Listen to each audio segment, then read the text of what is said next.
Welcome to The Explainer. Today, we're unpacking something truly fascinating, something that is literally the very fabric of human decision-making. We're looking at the fundamental psychological rules that are constantly used to influence our behavior. If you've ever wondered why you suddenly felt compelled to buy something out of the blue, or why you said yes when you absolutely meant no, well, you are definitely in the right place. Seriously, think about it. Are you being influenced right now? It's a valid question. Every single day, there are these unseen psychological forces quietly guiding our decisions. From the second you wake up and check your phone, to the way you talk with your colleagues, to those random purchases you make on your way home, these hidden levers of influence are constantly at play. By the end of this explainer, you're going to be able to see these invisible forces with absolute clarity. Okay, let's dive into this. Here is our roadmap for today. First, the 7 principles. Second, Jane's challenge. Third, analyzing strategy. And fourth, one final rule. Part 1. The 7 Principles of Persuasion.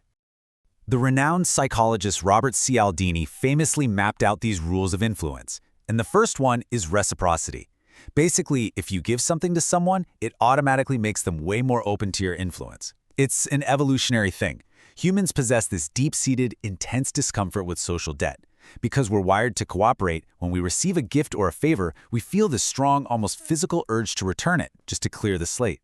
Then we have scarcity. This taps directly into our primal fear of missing out. You know the feeling. When people perceive something as rare, or when supply just seems limited, they become highly susceptible to persuasion. Exclusivity completely drives our desire here, because our brains immediately associate scarcity with high value. And that prompts us to make rapid, and let's be honest, sometimes really impulsive decisions before the opportunity vanishes forever. Next up is authority. When we simply don't know what to do, we turn to the folks in charge. Humans have a completely natural tendency to trust powerful people and rely on their perceived expertise. Think about it. In situations of high uncertainty, our brains just want to save cognitive energy. Instead of figuring it out ourselves, we instinctively seek guidance. We literally want an expert to step in and make those difficult decisions on our behalf. Another incredibly powerful lever is consistency. We are highly likely to follow through on things if they perfectly align with our past behavior. Our brains absolutely crave internal harmony. So if you want to influence someone, the brilliant tactic here is to just ask for a very small commitment first. Once they agree to that tiny little step, they naturally want to remain consistent with their new identity, which makes securing a significantly larger commitment much easier later on. And of course, we can't ignore liking. It sounds incredibly simple, sure, but it is highly effective. People are vastly more willing to say yes to those they are fond of. To trigger this principle, you really just need to find common interests, project friendliness, and give genuine compliments. When people like you, their defensive barriers just drop, and they become immensely more agreeable to whatever you're requesting. We also have a powerful built-in desire for consensus. You've probably heard this called social proof. At our core, humans are inherently social creatures. Because of this, just seeing a group consensus can easily persuade us to commit to something that we might have otherwise completely doubted. If everyone else is doing it, our brains take a quick shortcut and tell us, well, it must be the safest, right choice. Finally, we arrive at unity. This is actually the crucial 7th principle that Cialdini added to his original 6 later on. Unity highlights the profound persuasive power of shared identity. We are significantly more influenced by those who share our personal beliefs, our deep values, and our life experiences. It's that incredibly powerful, immediate feeling of, wow, we are exactly the same. All right, moving on to Section 2, Jane's Challenge.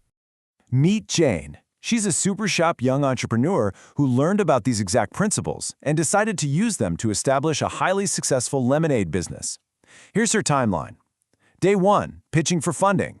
Week 1, opening the stand. Month 1, scaling up her marketing. And year 1, visiting the bank.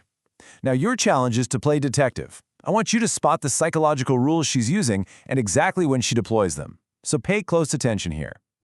Let's look at Jane's early actions. To get her initial funding, Jane goes to potential investors and gives them free samples of her lemonade before she even presents her business idea. Then, during her first week of business, she actually produces enough lemonade to satisfy all her customers, but deliberately pretends to run out before everyone in line gets a cup. Finally, when her product gets super popular, she makes sure she doesn't lose anyone waiting in the long line by distributing empty paper cups to them while they wait.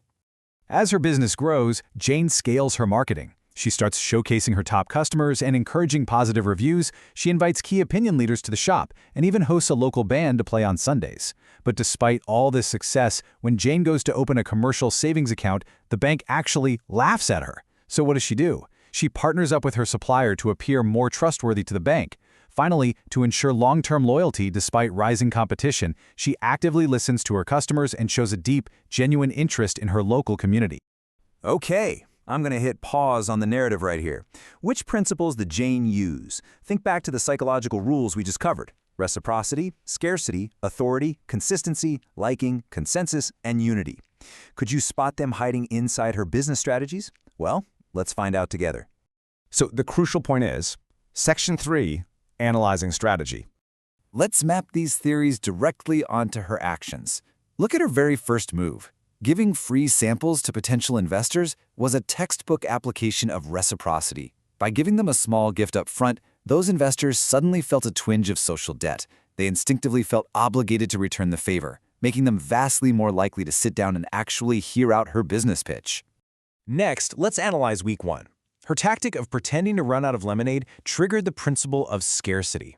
By artificially limiting her supply while people were still lined up, she manufactured a really potent fear of missing out. She made her lemonade seem like a rare commodity that everyone suddenly needed to possess, driving up demand through sheer emotion. It spread like wildfire. And this brilliantly illustrates our next principle. When Jane handed out empty paper cups to the people waiting in line, she was using consistency. By simply taking the empty cup, the customer was making a very small micro-commitment. And because human beings naturally want their actions to align with expectations, holding that cup literally made them significantly more likely to stay in line and wait for the actual lemonade. Let's rapidly break down her remaining moves. When she encouraged positive reviews and showcased top customers, she was building consensus, using social proof to persuade new buyers. When she hosted local bands on Sundays, she tapped into liking, creating a fun, friendly environment. When the bank laughed at her, her brilliant partnership with her supplier leveraged authority, basically borrowing their trustworthiness to get the job done. And finally, by connecting with locals, she secured long-term loyalty through unity. Section 4, One Final Rule. We've seen how powerful those 7 principles can be when layered together like a giant puzzle. But what if those 7 ideas aren't quite enough to get the job done? Well, Cialdini has one last, highly effective piece of advice. He says, when we ask someone to do us a favor, we will be more successful if we provide a reason, even if the reason is utterly unreasonable. It turns out our brains are simply wired to respond to the justification itself. The mere presence of the word because drastically increases your chances of persuasion. How crazy is that? Which leaves us with an interesting final thought to ponder. Now that you understand the hidden mechanics behind these rules, will knowing them help you spot when you're being influenced in your everyday life? And it brings up a really curious ethical question about how we use them. Where exactly is the line between gentle persuasion and straight-up manipulation when we are trying to achieve our own goals? It completely changes how you view the everyday interactions around you, doesn't it? Thank you so much for joining me for this explainer. I hope it sparked your curiosity to learn even more.